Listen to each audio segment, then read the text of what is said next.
Welcome, everyone, to Crew Call, the Kyle Lowry edition. And here we are, staying at home and doing our best during this time. So everybody keep doing that as well. So here we are to talk about the greatest Raptor of all time. And Sherman Hamilton, you think about Kyle Lowry, where he's from, what he's been able to accomplish. I don't think it's any more arguably the greatest Raptor of all time. I think, in fact, it is the greatest Raptor of all time. Yeah, I'd agree with that, Matt. And you think about the journey that kind of has put him in this place. It's not like he came in as this star-studded guy with the expectations of a major NBA player. He came in and had to work for everything that he got. And remember, when he got to Toronto, there were a lot of things being said about him that weren't very good in terms of who he was as a player and a person. He had to battle through all that. He had to continue to prove and change people's position on what they thought about him. And he did that both on and off the court. So to see where he is now and to see the accomplishments that he's achieved in his career as a Raptor, there's no doubt in my mind that he is the greatest Raptor ever. Jack, you know the story well from his high school days in Philadelphia, growing up in North Philadelphia, and from his high school to playing for Jay Wright at Villanova. There was definitely questions surrounding Kyle Lowry as a player, not only because of his stature, but then also the feistiness that he brings on a daily basis as well. Well, he's a strong-minded guy. And he's a guy that has conviction. He has belief in himself. He has belief in his game. And quite frankly, he's a student of the game. He loves it. I mean, we all know this from our time around Kyle, that not only is he really into what he does as a player, he's a fan of NBA basketball, college basketball. He loves the sport. So this is a guy that has a vision and a conviction for how he sees things. And I think sometimes, kind of a bull in a china shop, particularly when he was a young player, in terms of being combative and not willing to kind of find that middle ground. But I think, as we all know as parents, as we all know ourselves, as we grow older and mature, we see that life isn't necessarily black, white, or red, blue. There's a lot of gray there, and trying to find that middle ground and trying to find that area of interpretation. And I think where Kyle Lowry's at now compared to where he was as a high school player, a college player, early as a pro, he's evolved, he's grown, he's matured. He's like a fine wine that gets better with age. Jonesy, this starts really being drafted in 2006 as a 24th player chosen overall by the Memphis Grizzlies. And soon after that, as we know, Michael Conley emerges, and they have to make the decision, are they going to go with Conley or are they going to go with Lowry? And Kyle ends up getting traded to the Houston Rockets. Yeah, to Sherm's point, Toronto was his third team, and he really started to, I thought in Houston, he really started to show signs of what he could be. Remember, he's not that far removed from Memphis, and when you think about it, a team usually doesn't like to give up on somebody because it's almost an admission of guilt unless they have somebody better. And they must have felt that Mike Conley was going to be better and decided to move Kyle Lowry. And, as Jack just mentioned, we know Kyle. And I'm not saying that he was upset, but you can bet he took that as a little source of motivation being dealt for Mike Conley. And we always joke about it now, Matt, all of us. There's 3 games when you can put your money on Kyle Lowry. When they play Memphis, when they play Houston, and when they go home to play Philly. You can put your money on Kyle because you know you are going to get maximum effort. So I just thought the trade of Houston was part of his evolution as a player, and then Toronto got the benefits of that at the end. Leo, you think back to when Brian Colangelo made the decision.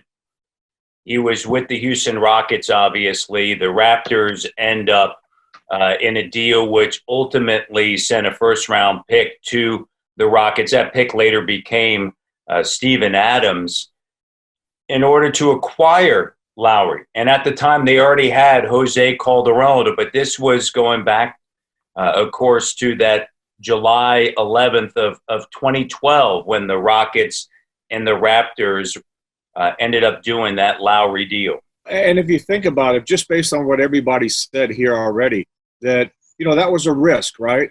Brian was throwing one out there, and it was a risk. And I think when Kyle came to Toronto, there was some question marks. And once the decision was made where Kyle was going to be ahead of Jose Calderon, Kyle was going to be the main guy in your backcourt, I think that's when things started to turn. And I'll tell you what, from a coach's standpoint, I'd much rather have to worry about finding a way, toning a guy down, helping him mature, as opposed to how can I get this guy to play? How can I get this guy to do more? How can I get this guy to study and know the scouting report and do all these things? Kyle had so many intangible qualities that he brought that I know, again, as a coach, if I know that this guy knows the scouting report for every game, every team, every player, and he's going to fight and battle. And you know what? At times he's going to battle me. I don't care. Let's battle, okay? Because we both have the same objective. We want to win. And I think Kyle, as Jack pointed out, he matured and he harnessed that a little bit. But I'd much rather be a part of the maturation process and harnessing a player like Kyle Lowry than begging players to play, begging players to give me your effort. Come on, know the scouting report.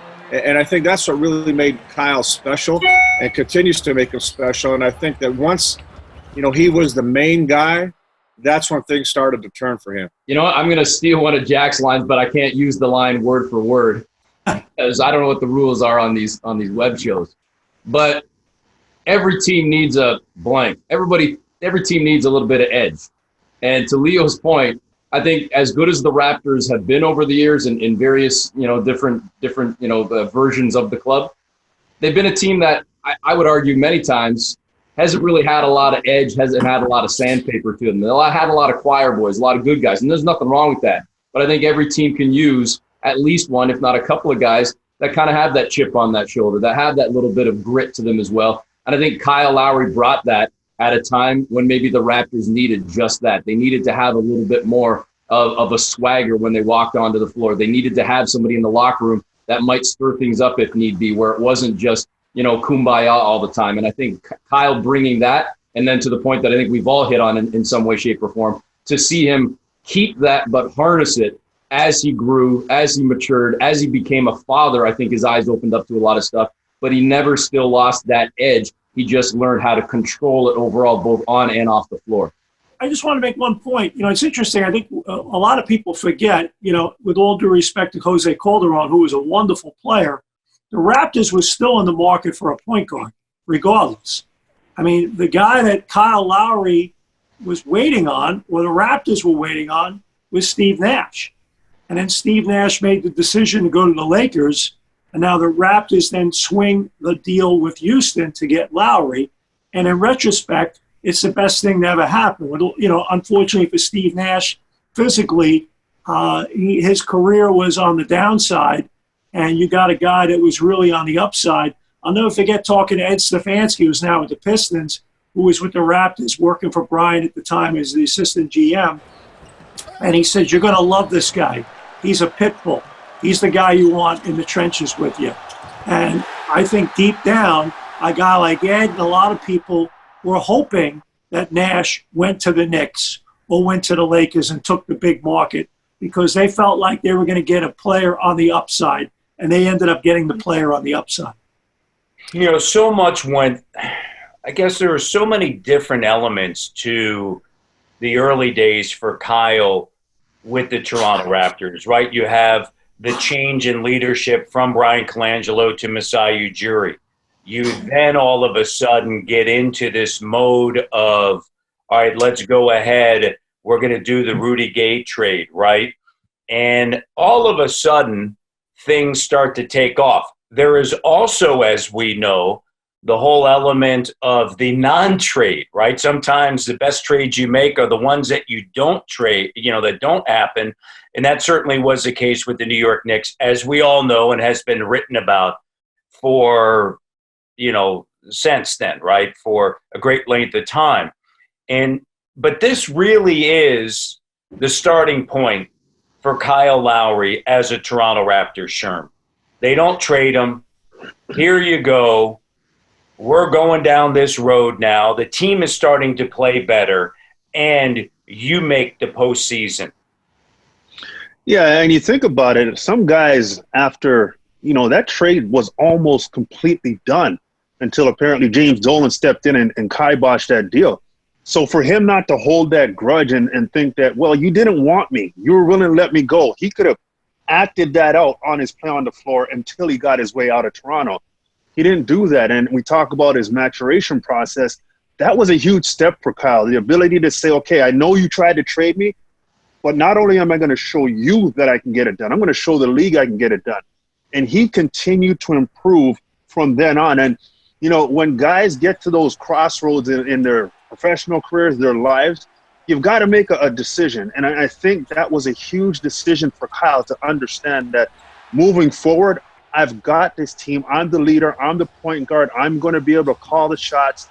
I've got to make the necessary adjustments that are not only going to help this team win, but it's going to help him long-term as an individual and as a point guard leader to gain respect, to gain the trust, and to understand that he can lead a team to the next level. And the fact that that trade didn't happen was huge for this franchise, as we can say now. And Kyle and the Raptor organization, I think there was mutual benefit in that trade not going down. So you move forward and project to now and see a championship that the Raptors were able to achieve.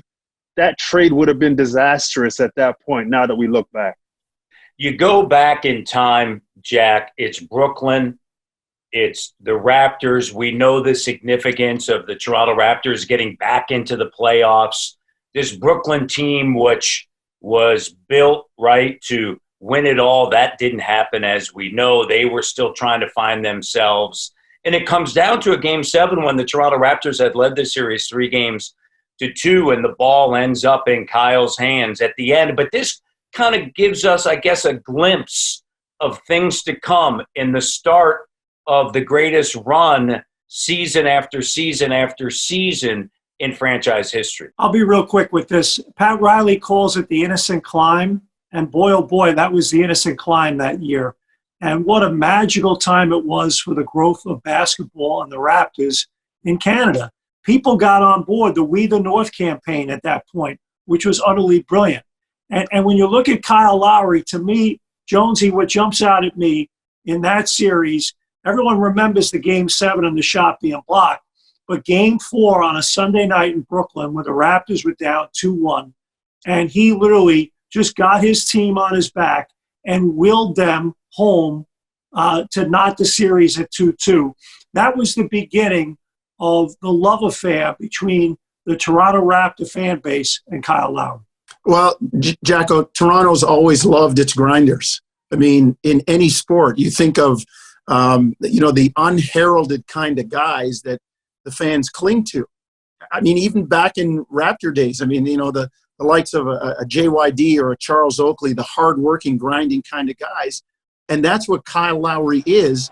And I think that was probably the first, inclination of it manifesting itself in that series. And then, you look at that series, Matt, as we talk about it now, they lose Game 7 and Kyle gets the last shot block, just like, Sherm talked about the trade that didn't happen.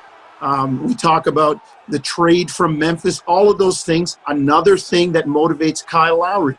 And now he pulls DeMar DeRozan with him, and they go on together and kind of keep pushing this thing down the road, Matt. And, Kyle's a guy that we say it all the time. He makes winning plays, and he's able to put stuff aside and just keep pushing forward. And I think, Jack and Matt, that series was probably the start of it because the Raptors kept building after that. Well, we know, Leo, that, the Raptors from there, you end up with the Washington Wizards sweep, and these series, the expectation all of a sudden changes within this organization about where they should be during the regular season and what they should accomplish in the postseason. And to me, that's all good, right? Because that means that you have the core pieces in order to ultimately do what you want to do. And then they do end up struggling, right? It isn't as easy as maybe they thought it would be. Hey, we're getting back to where we need to be, and then we're just going to go to the second round. But there's this evolution, and that evolution does happen. And through it all, Kyle Lowry with DeMar DeRozan, they get themselves in 2016 to the Eastern Conference Finals against Cleveland. Well, you know that old saying, Matty, to achieve success, you got to taste failure, right? And I think as a team, they had to go through all that, the whole growth process. And Masai continues to tweak and do little things with the team. But, I go back to that Washington series, and I remember Kyle really struggled. And, a lot of guys say, hey, I'm hurt. I got this. He didn't say a word, man. He just grinded. And you're talking about he was struggling physically. You could tell. I mean, you know Kyle. If you've watched him play enough, you know who Kyle is. And you could tell that wasn't Kyle out there. But he wasn't making excuses. He wasn't talking about this, talking about that. He just tried to play through. And as everything evolved, you could just see that, even though he had ups and downs, he always just found a way to get through it. And I think that carried over everybody else on that team, that, everybody saw Kyle fighting all the time. And I'm kind of jumping here a little bit, but, I haven't seen any player, even through a championship, take as much criticism as a Kyle Lowry does about his game when you look at so many intangibles that he brings to the floor. And the Raptors don't go through that growth if he doesn't go through his ups and downs, and everybody else doesn't go through it all as well. But to go through those growth periods and come out of them the way Kyle did, I think is exactly why the team came out of it every time, because he's a guy that just finds a way to win. And for people that criticize or find little things to criticize, when you look at the things that he did, I just don't get it. I really don't get it, because this is what you want from every player to be able to do. Well, look, you go from that sequence to ultimately we know he's a driving force game in and game out for the Toronto Raptors. During the regular season and during the postseason, you go back to Game 6 against the Golden State Warriors when they needed it most, what he was able to do. If you're a New York Yankee fan, you know in the 70s what Reggie Jackson said. And he said, I am the straw that stirs the drink. And that is Kyle Lowry. He is the straw that stirs the drink for the Toronto Raptors. And that, Eric, is a good thing, because at the end of the day, you can say whatever you want to say about Kyle Lowry. When the ball goes up in the air, you want him on your team, because you know he's going to do whatever it takes to get a W. This might not be the greatest example, Matt, but let's just think back to, this past February at the All-Star game. And I know it was a different format this year, and I think we all would agree it was probably a good thing. But look at the edge, the attitude that he brought to that game, the tone that he set in that game, especially in that fourth quarter in an All-Star game. I mean, it speaks directly to me to what you're talking about. That's the guy you want on your team. When the ball goes up, he's the one diving after the loose balls. He's the one standing in the lane taking the charge. He's the one barking at the officials. He's the one talking junk to the other team and bringing his ideas and his passion and his attitude into his own huddle as well. And he's not afraid to get up in a guy's face, but he also knows that they know that it's because it's in the heat of the battle. It's not something that's carrying over into the locker room or into the personal life. And he's also, I think, from our perspective as broadcasters, as media, et cetera, he's also the guy that I would say 99 times out of 100, and it might be 100 out of 100, I can't think of that one time where he has ducked answering the questions. And not just after a big win, but after a tough loss or a game where he didn't play well. He's still there in the locker room. He knows it's his responsibility as the leader of this team to stand up and answer the questions, or, again, to set the tone even through the media in terms of the message to the fans, the message that's being put out there on behalf of this team. And that, to me, is included in the leadership qualities, Jack, that he brings to this team, as I say, both on and off the floor. I agree with you, Eric. And Matt, I love the Yankee reference, of course. Just one thing, I've never said this before, and I've thought a lot about this lately. And Allen Iverson gets more hype based upon his body of work at Georgetown and what he did with the Sixers. And then obviously his career went sideways a little bit after that. But when you evaluate both guys' careers, I think, and Kyle Lowry, I know, has a ton of respect for Iverson and played with a lot of the courage and the toughness and the grit of an Iverson. I would argue right now, I mean, if Allen Iverson's in the Hall of Fame, and, you know, again, statistics are one thing. When I look at the body of work of Kyle Lowry, I'll take Kyle Lowry over Allen Iverson. That's a big statement, Sherm. When you think about it, Kyle, you start to win. The team around him is winning. He wins a title. But through all that, the individual accolades do come. And so the recognition of who he is and what he does in order for a team to win certainly become paramount. Yeah, and you think about it, you know, we all talked about his maturation process. Well, there are growing pains with maturation. And you think about the things that he had to fight in himself in order to achieve the goals.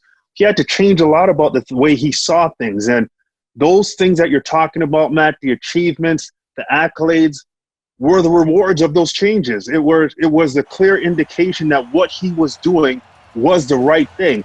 And we're also talking about a key moment, too, on a trade with DeMar DeRozan, and that's his best friend.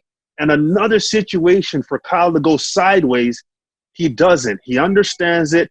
He gets the business. He knows he's in a position to do better without DeMar, and he just continues to grind and move forward. So, you know, we all want positive reinforcement. No matter what we do, we all want to know that we're respected and what we're doing is appreciated.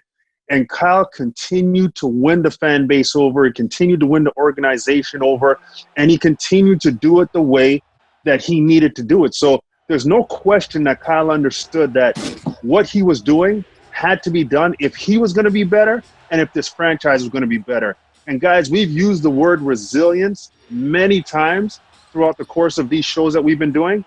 Kyle is the epitome of resilience when you talk about everything he's been through, Leo, and how he's continued to improve and continued to make himself and his team better. 100%, Sherman. And I'm glad you brought that up about the DeMar DeRozan trade. Hey, we're talking about what a student of the game Kyle is, right? How he knows the scouting report of everybody and every player. Well, does he know the difference between Kawhi and DeMar? And no disrespect to DeMar, but Kawhi is one of the top players in the NBA. When that deal is done, he's not going to diss his buddy. He's not going to say anything publicly. But he also knows what this deal means to the team. And there's another part of that. People say, oh, Kawhi's here, it's Kawhi's team. No. Kyle's not giving up his team. And when everybody's sitting there saying this is Kawhi's team, Kyle's showing everybody it's still his team, even with Kawhi. And I think that's what makes him so special. And there was no way he was going to not accept the trade, and there's no way he was going to just accept the guy walking in and taking over his team. And I don't think enough credit goes to Masai in relation to Kawhi, or I should say to Kyle, when you look at the trades that were made. Because when you get in a Danny Green, a Kawhi Leonard, and a Marc Gasol, what you did was stimulate Kyle Lowry. And I've talked about this before. Mentally now, here's a guy that's on the floor that knows everything that's going on for both teams. He's playing with guys that think the same way now. So when Kyle goes here for a steal, he knows he's got help coming this way. He knows somebody's going to cover his tracks. He knows when he penetrates, this guy's going to go to the right spot. He's playing with guys that get it. And I thought that was a great move, not only to win a championship, but for Masai to bring out the best in Kyle by surrounding him with guys that think the way he does. Leo, it leads me to a couple of different points. Number one, there is a sense with Kyle Lowry. He has a true feel for the game. That gets overlooked. I think that people look at players and they go, they have these measurables, right? Well, can you measure somebody that actually has a feel for the game? He knows. We used to talk about it all the time of the year. Lowry time, right? The game's kind of just a swaying, and all of a sudden, boom, he does something. That transition three, He takes the charge. He has the ultimate feel for the game. But, Leo, you bring up an excellent point, and that point is essentially organizational stability.